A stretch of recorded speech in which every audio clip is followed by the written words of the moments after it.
Okay, 15 out of 15. I guess we are live. Hello, everybody. Ignore the TV, miss the narrative. Nick, you are here first. Congratulations. You beat Debbie. Debbie's going to be pissed, man. You ruined her whole day.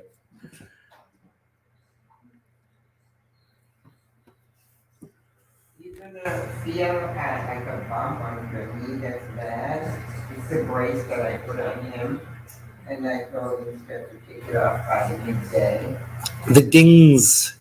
You got the dings. Docky. J-Bone. Hey, what's up, buddy? I was just thinking about you yesterday, looking at those horrible purchases I made of crypto with you that day. Hey. Deb's going to be pissed, dude. She's not even here yet. Let's go ahead and refresh the chat so I can get a chat number.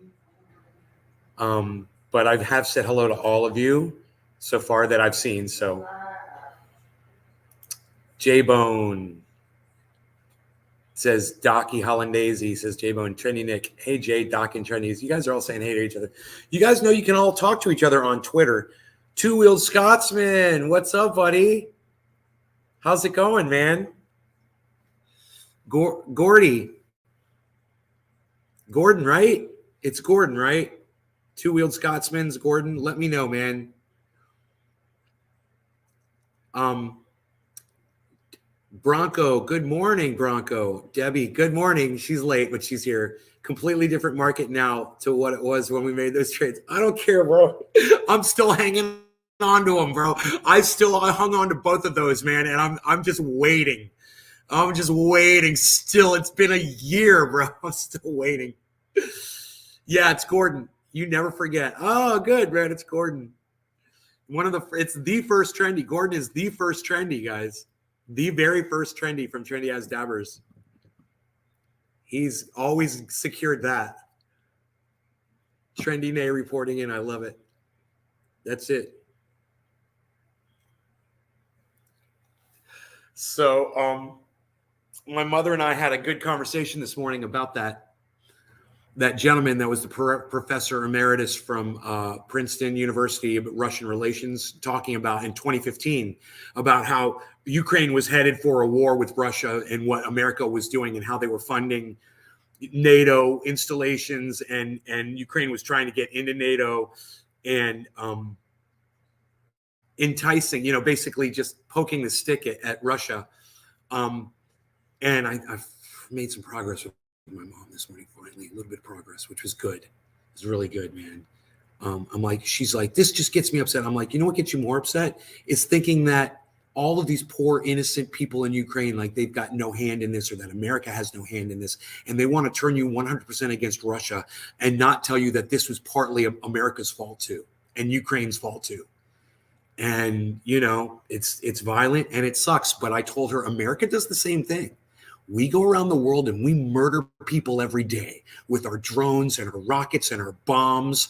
I said, look at Yemen. Look at what we've done in Afghanistan and Syria. This is what we do, and just the fact that we're covering the hell out of Ukraine doesn't mean that we haven't been guilty of the exact same things in other countries, but it's funny that people get so mad at Russia for doing the exact same thing. But when America does it, they won't even watch the news. They don't even know what's going on. They hear the narrative, but they don't watch the real news. They don't see what's actually going on.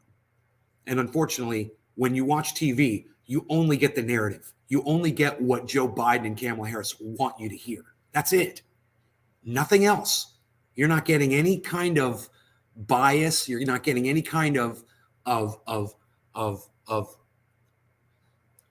a different perspective. You're just getting narrative, 100% pure narrative. This is what they want you to think. This is what they want you to know. My mom's like, well, what about these reporters? They go out in these countries and they see the dead. And I'm like, do you know who killed those people? She's like, well, the Russians did. I was like, how do you know it wasn't the Nazi Ukrainians, the Azovs?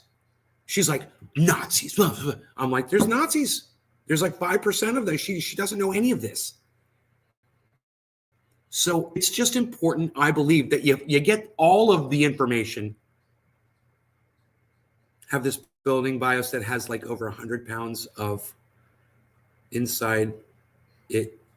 Besides that, how are you doing? Yeah, Zach Zank, what's up? We don't call it pot here because pot is a disparaging negative word. Like when you go to the bathroom, they call the toilet the pot. So if you're smoking pot, that's basically something you sit on and you shit into it.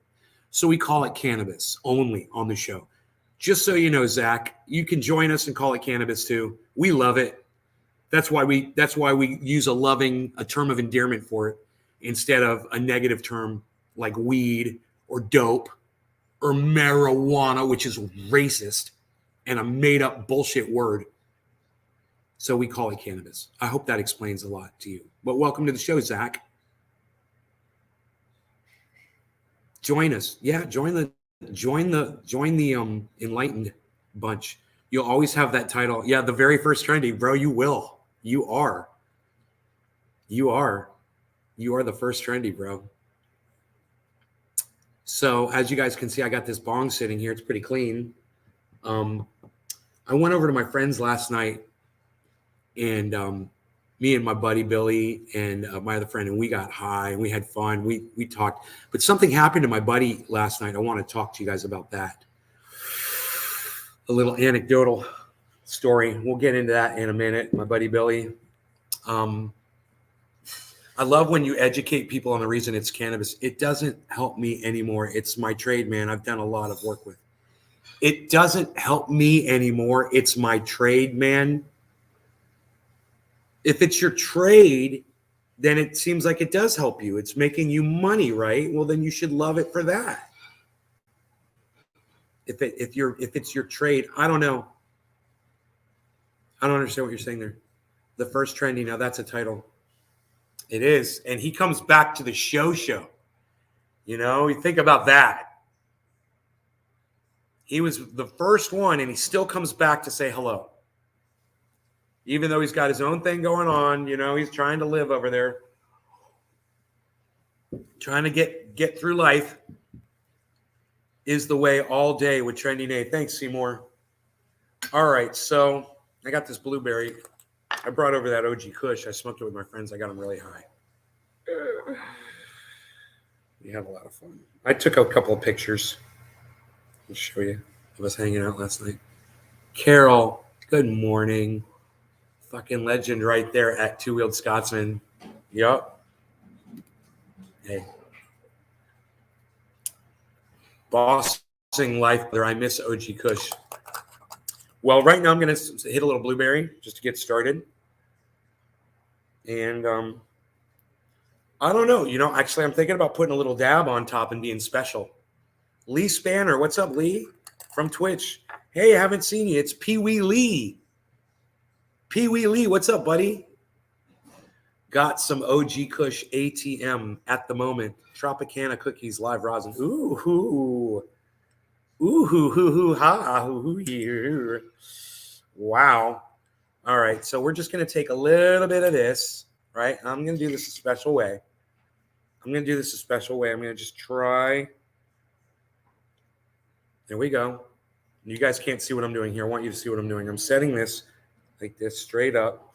I'm going to try to melt this stuff right into my bowl.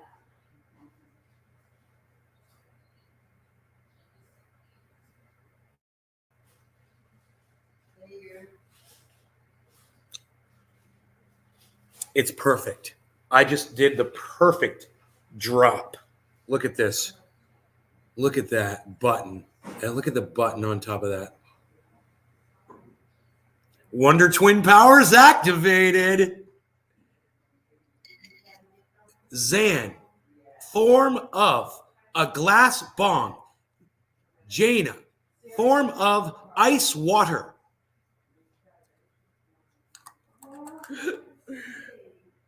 Whatever. I don't know. I can't remember how the one could be water and the other one could be any object or an animal. Form of a live, living, breathing bong. Shape of bong water. Purified, triple filtered. You're smoking Mac 1. It's a beautiful smoke. Also some wax here to dab. Hope mom's well. She is doing well. Hey, Nick. Got swelling in your legs. You call it lymphedema. I'm sorry, Lee. I hope you get better. Haha, I love oil. All right, well, let's go. Let's set this thing on fire. And when it catches on fire, we don't put the fire out. We let it burn. You want to keep the fire burning, folks. All right? I was on the freaking Oracle show last night, and when I was cooking, I tore off my chef jacket, and underneath was your shirt. And I had my back turned to the camera, and all they saw was your face. Docky Hollandaise. That's good. All right, cheers. I hope you guys had fun on Oracle's show last night. I was at a friend's house, so I forgot. All right, cheers, guys.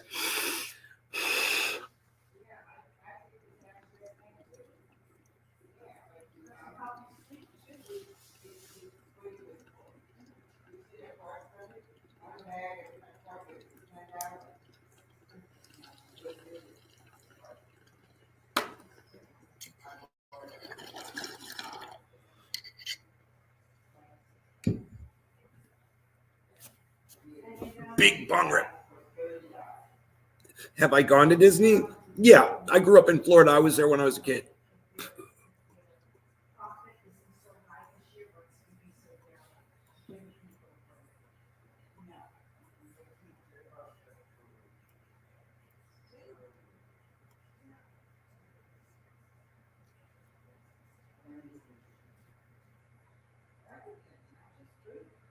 You're back at work, turn and burn, Docky. Burn, baby, burn. Damn, damn, damn. We love big bong rips. Hold them hits in. Hold them hits, son. C.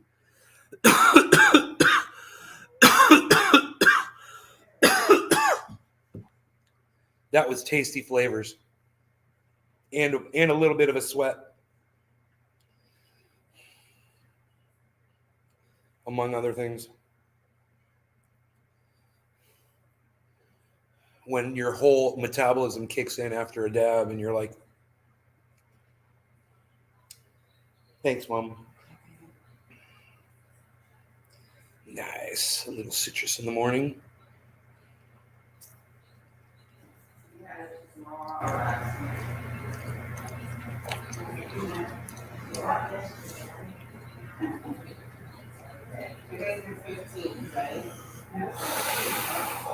So my advice to all of you is to stay away from the television.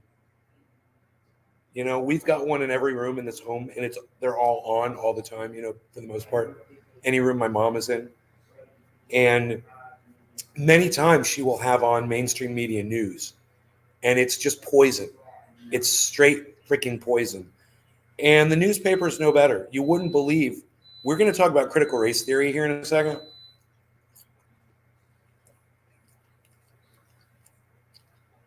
The term shouldn't exist. It's not a theory, all right? We did some bad shit, and it's not a theory. So whoever came up with the term critical race theory is an idiot, and that was stupid of you to do that. Okay, you're an idiot. It's not a theory. It's called history, okay? These are documented historic events, and we murdered millions and millions of people. We enslaved millions of people, and we murdered millions of people. That's not a theory, okay? It's what we did. And for some reason, America has a hard time admitting when they have any, you know, fault or any sort of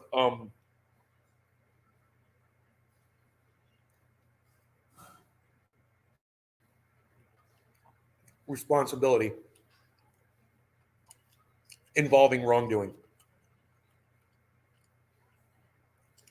Seem to have a problem admitting that.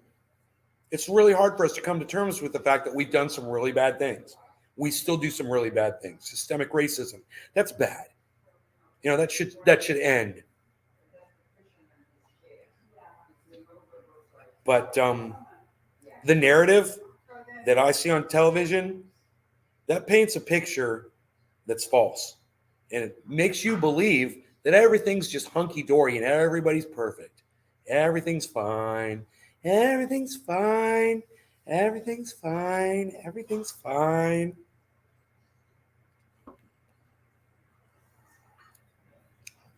Get on YouTube. Go watch some podcasters.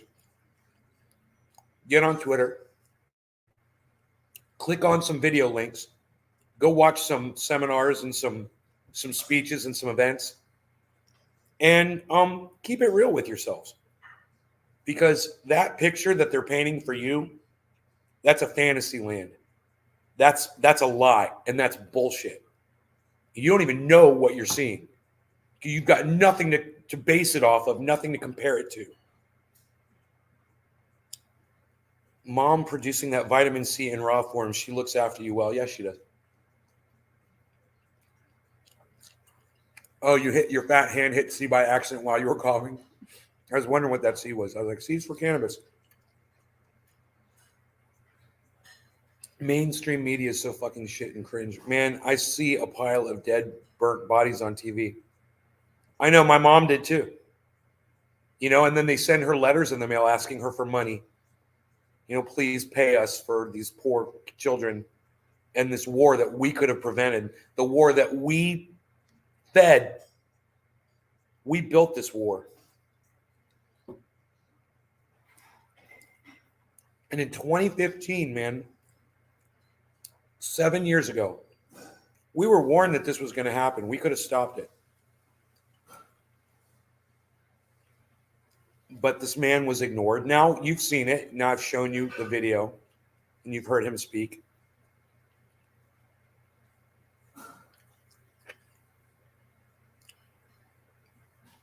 And that man's words will forever be on YouTube for you guys to listen to.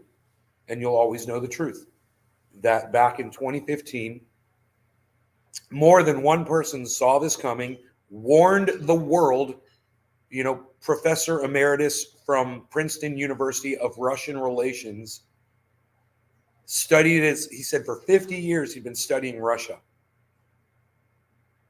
And said, look, man, what's going on in Ukraine is going to result in a horrible, horrible thing. And if we don't put an end to our behavior, this is what's going to happen. I do not hear what you are saying. Raytheon, Norfolk Grumman.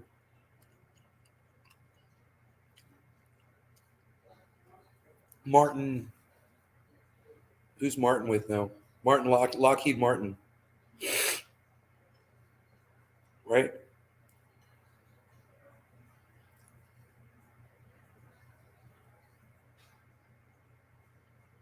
I think it's so important that you guys hear this guy speak. It's so important, man.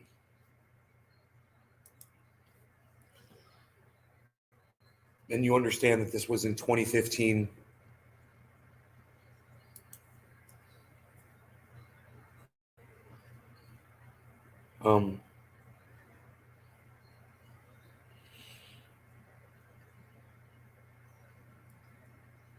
The deeper reason for current world events. Let's listen to that from Lee Camp.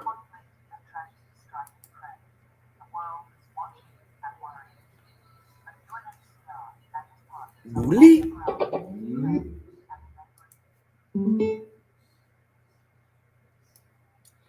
Hey folks, what's up? I got a hell of a show for you. Hell of a moment of clarity for you today. Show. Sorry, still setting some things up.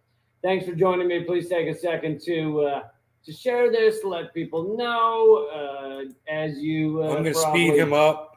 Recall, I am in many ways the most censored comedian in America right now. TV show canceled, 8 years of episodes banned on YouTube globally. Podcast Moment of Clarity deleted from Spotify, but I'm gonna keep fighting if you will. So join me on patreon.com/LeeCamp. And let's see, we're going live on Rockfin as well. Please click subscribe on YouTube and all that shit, but the bell when you hit subscribe. And he's like, I know, yes, YouTube can delete me tomorrow. They very well might. This is my other channel. Their Jackson's channel is already banned globally, but this one continues on.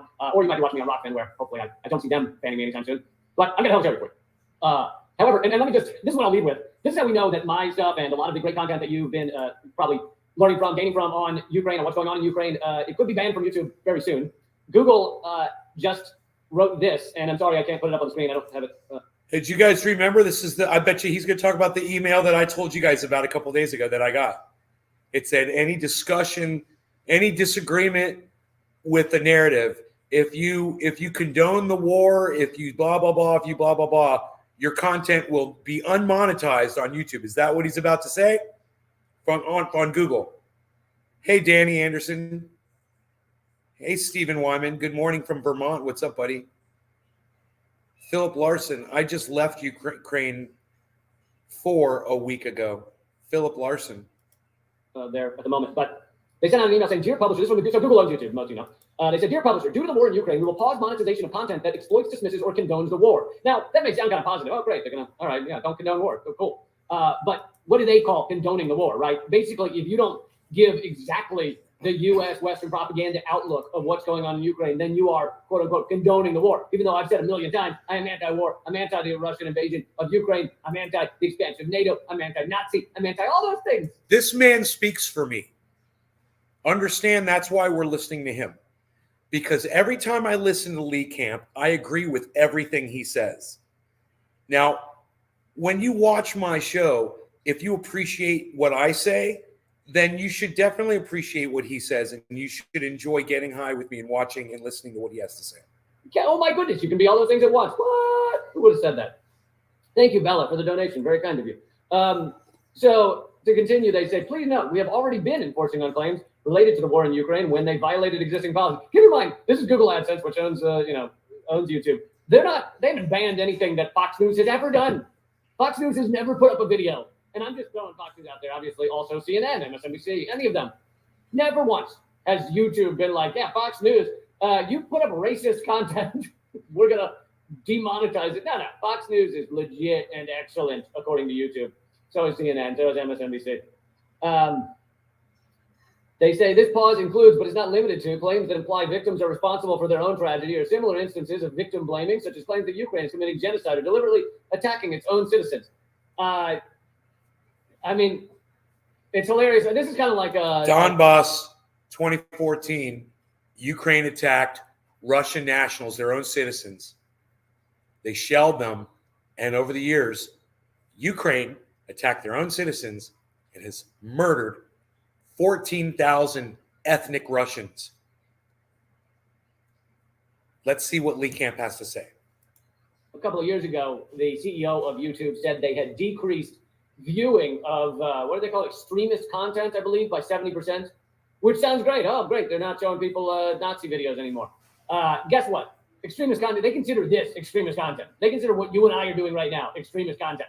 Basically, if you are questioning the bullshit coming out of our bullshit media machine, then you are somehow, condoning the war, which is hilarious because, on so many levels. But what do you think the U.S. government is doing right now? They're condoning the war because the U.S. government is sending weapons to create war, to continue the war. They are telling Zelensky not to go into the peace process and not to actually end the war. So they're condoning the war, right? That's actually condoning the war. Kind of hypocritical. Sending weapons to continue war. So infuriating. But anyway, that was a side note. And here's the thing: when they say demonetize, it's not just demonetize; it's also not showing videos to anybody. So yes, it sounds nice to say demonetize, but that's not what it's far beyond demonetizing. Anyway, so that's why I'm increasing my focus on patreon.com/LeeCamp. That way, if you're there, if you follow me there, hopefully they won't delete me, although I'll have more updates on that coming in the coming weeks. Anyway, what I really want to get to is I read this is one of the best analysis I've seen of the deeper issues that are going on with the war in Ukraine, with the war between U.S. and Russia. Ukraine is a proxy war, as most of you watching this already know. In fact, the Wall Street Journal just today came out with an article where the headline was, "Why is Ukraine's military doing so well? NATO training." Well, okay, if the U.S. essentially runs NATO, which we know it does, and NATO trained the Ukrainian military, then doesn't that give credence to the fact that this is a proxy war between U.S. and Russia and that NATO was in Ukraine? I mean, Wall Street Journal just yelling it. It's definitely adds to it. Ukrainian military is NATO. It's not the linchpin. Armaments and weapons sent to them. But it's definitely a good point. But actually, before I Cheers. get to, I just told you I'm going to get to the deeper understanding of what is going on here globally with the war in Ukraine is just a tiny piece of a much larger puzzle, which I'm going to get to. It has some reference to what videos I've already done on the central banking system, the petrodollar, but it kind of reveals the whole chessboard in maybe a larger way than even just talking about the central banking. But before we even get to that, speaking of NATO and the U.S. training and running this war in Ukraine as a proxy war against Russia. This video, this is pretty mind-blowing. This is a French journalist, and it's in French with subtitles. But I have sent it to a friend of mine who speaks French, and she verified that it is a correct translation. Because I was worried that when you see a video where you see subtitles and it's like, let's say a Ukrainian soldier saying something, and underneath it says, "We're crazy and we like to eat babies," or a Russian soldier, and the subtitles say like, "Oh my goodness, I love shooting kittens," or whatever. I always wonder, like, how do we know the subtitles are accurate? Like, it's one thing if you see a video where you see the person saying the words, but who subtitled this? So I did send this to someone who actually speaks Google Translate French and verified that these subtitles are correct. So let's watch this video of a French journalist speaking about the war in Ukraine. Et j'ai accompagné des volontaires français. Vous savez, il y a eu un appel au début du président Zelensky qui a demandé à des volontaires internationaux qui souhaitaient, qui avaient des expériences de combat. Et donc j'ai accompagné 3 Français, dont un qui a déjà été militaire avant, et 2 qui avaient combattu ensemble au Rojava contre les Kurdes, avec les Kurdes contre Daesh. Donc des gens qui avaient des expériences militaires. J'ai passé plusieurs jours avec eux, et j'ai eu la surprise, et eux aussi, de découvrir in fine que pour pouvoir aller dans l'armée ukrainienne, eh bien, c'est les Américains qui sont à la manœuvre. C'est-à-dire que nous, on a failli se faire arrêter. On a été confronté à un Américain qui veut nous dire « Ici, c'est moi qui commande, c'est pas les Ukrainiens ». Dude, what that guy just said is insane. So he said these 3 Frenchmen came over to Ukraine to fight for the Ukrainian army against Russia. And they were confronted by the CO was an American. And he says, Americans are determining who gets to go in to the military in Ukraine. Qui commande, c'est moi qui commande. Je parle de la formation et de l'enrôlement dans l'armée ukrainienne de volontaires internationaux. Voilà. Le type a même donné son nom. C'est un ancien de la guerre d'Irak. J'ai fait mes vérifications. C'est un reportage que l'on peut retrouver dans le Figaro Magazine de cette semaine.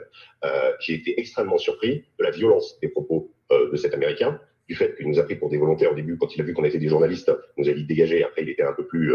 mais en l'occurrence, c'est moi qui commande, vous enlevez les puces de vos portables, surtout les puces internationaux, on vous donnera d'autres puces, etc. Et ensuite, on signe un contrat jusqu'à la fin de la guerre. Et qui est à la manœuvre? Eh bien, ce sont les Américains. Je l'ai vu de mes yeux vus. C'est pas, alors, ce n'est pas l'armée américaine officiellement, évidemment, vous comprenez, on va pas le dire. Mais en l'occurrence, c'est quand même quelque chose c'est quand même assez significatif. On sait que là, hier, ils ont envoyé une centaine de nouvelles armes qui s'appellent des Switchblade. On est des sortes de drones qu'on envoie par mortier et ensuite on peut téléguider des nouvelles armes. Mortar-fired drones? Donc ils ont quand même opéré par rapport à ce que dit. Are you guys reading that? Moi j'ai eu l'impression un petit peu quelque part que cette guerre, au-delà de l'aspect romantique, je veux dire, moi j'ai l'impression d'être avec les brigades internationales et in fine je me retrouve avec le Pentagone. The Pentagon. Dude, that's freaking crazy. So that is pretty incredible. This is a French journalist going to Ukraine as a journalist and finding that Americans are in charge of accepting people into the country, accepting and controlling journalists. And he said it was not officially American military, but that the person claiming to be in charge was clearly former American military because he was a veteran of Iraq. And it's a lot of information. Like the French, right? French media is not told to give that standpoint, right? That's the turd in the punch bowl because the French are aligning with the U.S. in this whole thing. Now they've clearly been forced into that. So basically, what's up is we're at war. We've got soldiers fighting in this war. You know, America it's not just a proxy war anymore. We're literally there. Our soldiers are there. French and the Germans wanted to try and keep some sort of cooperation with Russia, but have not been allowed to, thanks to U.S. pressure. We're going to get more into that in a second. But the video is pretty amazing because he says quite clearly, you know, I was kind of shocked to see that it is the Americans in charge of it. And then he talks about how the U.S. had just sent Switchblade drones to Ukraine. But that is a tiny amount of what the U.S. is sending to Ukraine. Hundreds of millions of dollars Biden and Congress have allotted to sending weaponry and other kinds of aid to Ukraine to keep this war going and make sure it keeps going. Because the U.S. does not want this to end. They do not want any sort of peace agreement. They want to, what's the expression people have been passing around? They want to fight Russia to the last Ukrainian. And that's what this is. It is, let's fight Russia endlessly until we've killed every Ukrainian. I mean, it truly is repulsive. I mean, honestly, it's tough to even sum up the horror of what's going on over there. And as I've said, you don't have to believe the reports, many of which are later debunked, or maybe all of which are later debunked, that Russia is aiming at civilians, to know that war kills a lot of innocent civilians. And people don't just die from the bombs. Innocent civilians don't just die from bombs. They die from not being able to get medical care, from not being able to get food or clean water. They die for a lot of reasons. War destroys societies and destroys lives. And the U.S. wants to keep this one going as long as possible. And they want people waving a big Ukrainian flag to keep this war going and make sure there is no process. It truly is mind-blowing. So on that front, with that understanding, let's get to, this is a damn good analysis written by Michael Hudson and reprinted at Popular Resistance. 1 second here. Oh, by the way, if you want to see more videos like this, please become a member at patreon.com/Lee Camp. The lowest tier is $1.25 a week, and you get all the exclusive content. If you sign up at $10 a month, you get a free PDF of my book, Bullet Points Punchline. So I hope you'll do that. Become a member at patreon.com/Lee Camp. All right, so here is the Popular Resistance reposted article. He titled it "The Dollar Devours the Euro," but it's really much deeper than that.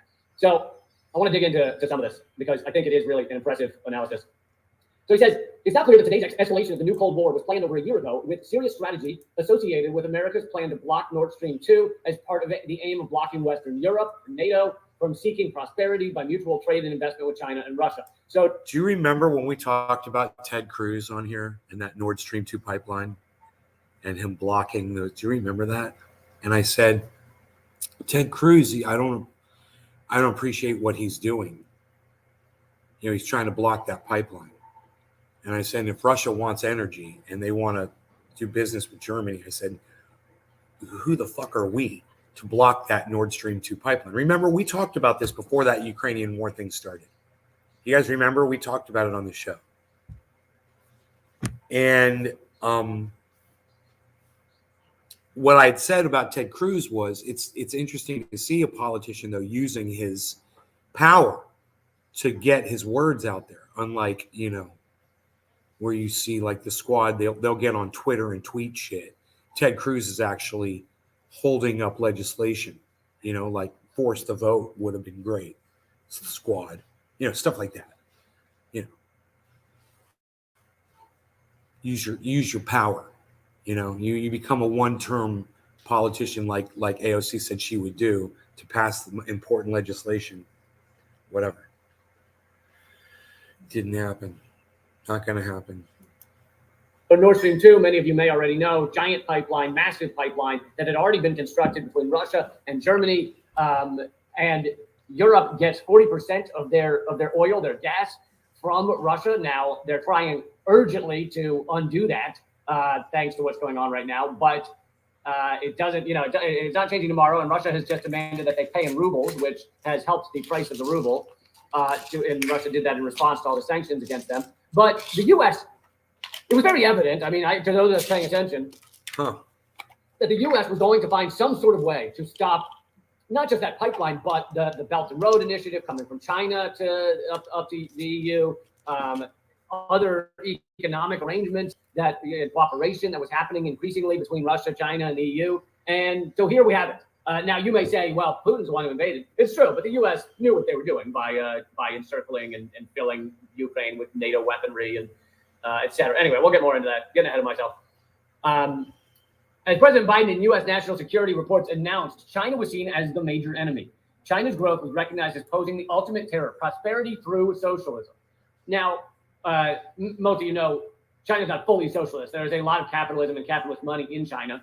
There are people getting very rich in China, but it has a socialist industrial base in many ways. So I think it's easy to hear, you know, fighting China and fighting socialism and go, well, China's not socialist. They have capitalists, a lot of capitalism there too. So yes, that's true. However, it is socialist industrialization in most ways. So to continue on, he says, socialist industrialization always has been perceived to be the great enemy of the rentier economy. And I like that term, the rentier economy. I mean, you basically spend most of your life trying to rent your life back from corporations, from corporate America, especially for those of you, and it's many of us. I'm lucky that I get to pursue my passion for the most part, but most people don't. Most people, their passion is a side hustle. Most people have to take jobs, and many people convince themselves they enjoy their jobs. But most people have to take jobs they hate, or jobs they dislike, or jobs they mildly dislike, or jobs that they don't necessarily dislike, but it's not their passion in life. We'll just leave it at that. And so you work those jobs to basically rent a life. Why should you have to rent a life? Why should your life be something you have to rent back? Shouldn't you just have a life? I mean, we're free for like a minute, and then we're put into wage slavery most of our lives. And many people die due to that wage slavery, right? You talk about like coal miners dying at 45 from black lung, or soldiers dying at young ages because they signed up to pay for college, or plenty of people that die from you could go as small as someone who hated being a waitress back in the days when everybody could smoke inside. Hated being a waitress, but they worked in a really smoky club and got emphysema because they were fucking surrounded in cigar smoke all day long, or whatever the fuck. Like, people take jobs that harm their health in plenty of ways. Even if we don't get into what they say sitting is the new smoking. If you sit it all day, then you're also not going to live that long, I guess. But anyway, that may be getting too deep into the weeds there. But so to continue, he says, socialist industrialization always has been perceived to be the great enemy of the rentier economy that has taken over most nations in the century since World War I ended, and especially since the 1980s. The result today is a clash of economic systems: socialist industrialization versus neoliberal finance capitalism. That makes the new Cold War against China an implicit opening act of what threatens to be a long, drawn-out World War III. The U.S. strategy is to pry away China's most likely economic allies, especially Russia, Central Asia, South Asia, and East Asia. The question was where to start the carve-up and isolation. So, you don't have to be a real close observer to notice that the U.S. does this with countries that we can't just full-on attack economically or straight up with bombs and missiles. We try and carve off pieces to slowly harm them. And that's one of the reasons for this made-up Uyghur genocide, which I've done coverage on Redacted tonight. If you want to see the full breakdown of how hilarious the whole Uyghur genocide in China is. And by the way, if you get them to really talk about it, they don't even call it a genocide. They call it a cultural genocide, because they know, and everyone knows, that China is not killing Uyghurs. But these reports are hilariously false. And you can go to China, you go tour China and see Uyghurs walking around everywhere and see mosques and things and go, oh, that's funny. I thought they were all murdered, but no, turns out not. But anyway, part of the reasoning behind that is the U.S. wants to carve off that region of China and make it a Uyghur independent region. So the U.S. is doing it with that area, or trying to do it. They're trying to do it with Hong Kong. They're trying to carve off pieces and interrupt economic cooperation between countries, such as between Russia and China. So let's keep going here. Russia was seen as presenting the greatest opportunity to begin isolating both from China and from the NATO Eurozone. A sequence of increasingly severe and hopefully fatal sanctions against Russia, they mean hopefully for the US, hopefully fatal sanctions against Russia was drawn up. And by the way, Biden just admitted this, right? That he wants this to be fatal for the current ruling class of Russia, because Biden admitted, remember, he did that ad lib in that speech where he said, Putin cannot, for God's sake, this man can't remain in power. Well, it's fine for you or me to think, yeah, Putin shouldn't be in power. But to have that be a U.S. policy means that the U.S. policy is regime change in Russia. And if that's the truth, if the U.S. policy right now is regime change in Russia, then they've admitted this is a proxy war. They've admitted they're fighting in Ukraine to try and create regime change in Russia. But they don't want to admit that. So Biden, with his little ad lib, accidentally revealed this is a proxy war to try and create regime change in Russia. Russia was seen as presenting the greatest opportunity to begin isolation. A sequence of increasing severe and hopefully fatal sanctions against Russia was drawn up to block NATO from trading with it. All that was needed to ignite the geopolitical earthquake was a casus belli, a cause for war. All right, so I'm down to 8 viewers. That's the wrong button. There we go. All right, I am out of here. You guys take care. Enjoy your mornings. I'll see you on the next show.